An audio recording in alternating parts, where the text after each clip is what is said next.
বাঙালি খানায় সবাইকে স্বাগত জানাই। আপনারা তো অনেকভাবে চিংড়ি মাছ ভাপা রান্না করেছেন, একবার আমার মতন করে সহজ পদ্ধতিতে আপনিও শিখে নিতে পারবেন ছোট ছোট টিপস সহ।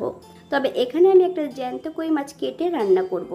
তবে এত তেল মশলা কম দিয়ে কীভাবে আমি কই মাছ রান্না করলাম বা চিংড়ি মাছ ভাপা করলাম, চলুন সেটা একবার দেখে নেওয়া যাক ভিডিওর মাধ্যমে।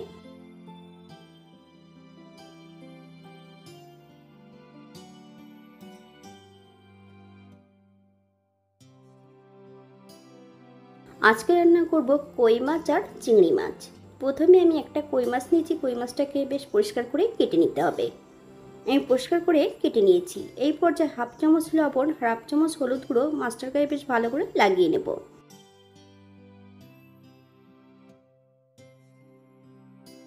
একটা কড়াইতে বেশ কিছুটা সর্ষের তেল অ্যাড করেছি। মাছটাকে বেশ উল্টি পাল্টিয়ে ভালো করে ভেজে নিতে হবে। তো এই মাছটা কিন্তু খুব বেশি ভাজার প্রয়োজন নেই। আগের থেকে আমি বেশ কিছুটা মশলা বেটে রেখেছি। 1 চামচ জিরে, 5-6টা কাঁচা লঙ্কা, একটা শুকনো লঙ্কা। এই পর্যায়ে সম্পূর্ণ মশলাটা অ্যাড করব। মাছটা ভেজে নিয়েছি কিন্তু মাছটা তুলে নেওয়ার কোনো প্রয়োজন নেই। এই পর্যায়ে সম্পূর্ণ মশলাটা অ্যাড করব। হাফ চামচ হলুদ গুঁড়ো। মাছ ও মশলা সহ বেশ ভালো করে 2 থেকে 3 মিনিটের মতন মিডিয়াম আঁচে ভেজে নেব।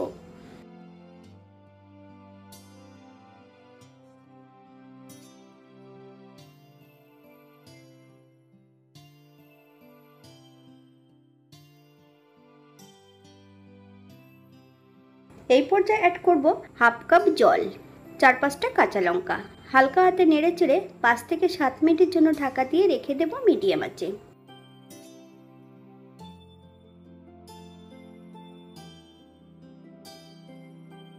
7 মিনিট পর এই পর্যায়ে একবার চেক করে নিতে হবে যে লবণটা হয়েছে কিনা। স্বাদ অনুসারে লবণটা অ্যাড করবেন। হাফ চামচ কাঁচা সরষের তেল অ্যাড করব। আপনারা যদি পছন্দ করেন তাহলে পরিমাণে বাড়িয়ে দিতে পারেন। গ্যাসের ফ্লেমটা অফ করে দিয়ে 5 মিনিটের জন্য স্ট্যান্ডিং টাইম দেব। তারপর সার্ভ করব।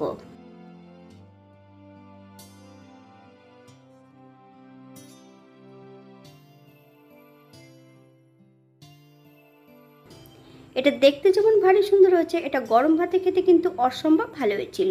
আপনারা বাড়িতে একবার একই পদ্ধতিতে বানিয়ে নেবেন। এখানে যদি আপনারা পেঁয়াজ রসুন বা অন্যান্য মশলা পছন্দ করলে অ্যাড করতে পারেন।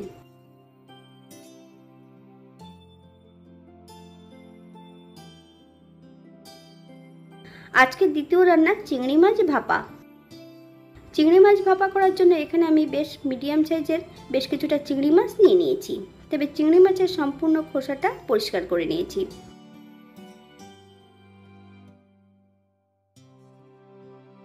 আপনারা একবার স্ক্রিনের দিকে ফলো করবেন।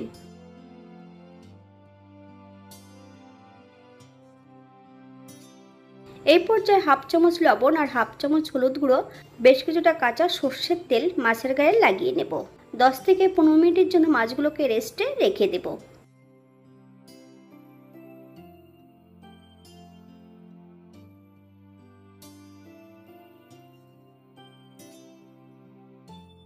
অপর দিক থেকে একটা মশলা তৈরি করে নিতে হবে। বেশ কিছুটা কাঁচা লঙ্কা, 1 চামচ সর্ষে, 1 চামচ সাদা জিরে। সর্ষে কিন্তু আমি এখানে সাদা সর্ষে ব্যবহার করছি।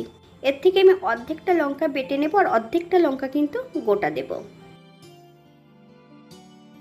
মশলাটা বেশ মিহি করে বেটে নিয়েছি। আপনারা আপনাদের পছন্দ মতন মশলাটা বেটে নিতে পারেন। গোটা লঙ্কাগুলো কিন্তু হালকা করে ফালি দেওয়া আছে। এই মশলার মধ্যে একটু অন্য উপকরণও মিশিয়ে নেব। এখানে নিয়েছি আমি হাফ চামচ লবণ, হাফ চামচ হলুদ গুঁড়ো। আপনার স্বাদ অনুসারে লবণটা অ্যাড করবেন। 3 থেকে 4 চামচের মতন কাঁচা সর্ষের তেল। মাছের মধ্যে সম্পূর্ণ মশলাটা অ্যাড করে দেব।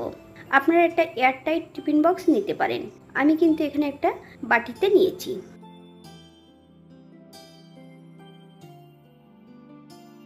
ভালো করে মিশিয়ে দিয়ে 1 চামচ কাঁচা সর্ষের তেল উপর থেকে আবারও ছড়িয়ে দেব।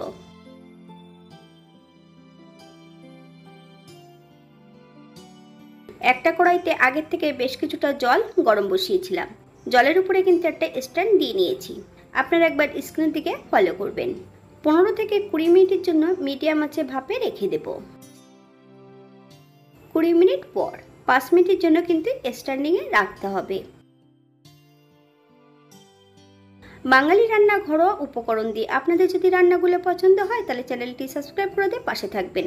পাশে থাকা বেলটি বাজিয়ে দেবেন, নইলে নিত্য নতুন রান্নার নোটিফিকেশন পাবেন না। এমন ভাপা অথবা অন্যান্য রেসিপি আমার চ্যানেলে দেওয়া আছে, একবার আপনাদের যদি পছন্দ হয় তাহলে চ্যানেলটি ঘুরে দেখে নেবেন। এটা দেখতে যেমন ভারী সুন্দর হচ্ছে, এটা গরম ভাতে খেতে কিন্তু অসম্ভব ভালো হয়েছিল। আপনারা বাড়িতে একবার একইভাবে তৈরি করে নেবেন। এখানে যদি আপনারা পোস্ত অথবা নারকেল বাটা পছন্দ করলে অ্যাড করতে পারেন। আমি এখানে সাদা সর্ষে ব্যবহার করছিলাম, আপনারা কালো সর্ষে অ্যাড করতে পারেন। আজকের ভিডিওটি এই পর্যন্ত। সবাই সুস্থ থাকবেন, ভালো থাকবেন। অন্যদিন নতুন রেসিপি নিয়ে আপনাদের সামনে আবার আমি হাজির হব। নতুন ও পুরনো সকল বন্ধুদের অসংখ্য ধন্যবাদ ভিডিওটি দেখার জন্য। হাতে যদি সময় থাকে তাহলে একটা লাইক, কমেন্ট, শেয়ার করবেন।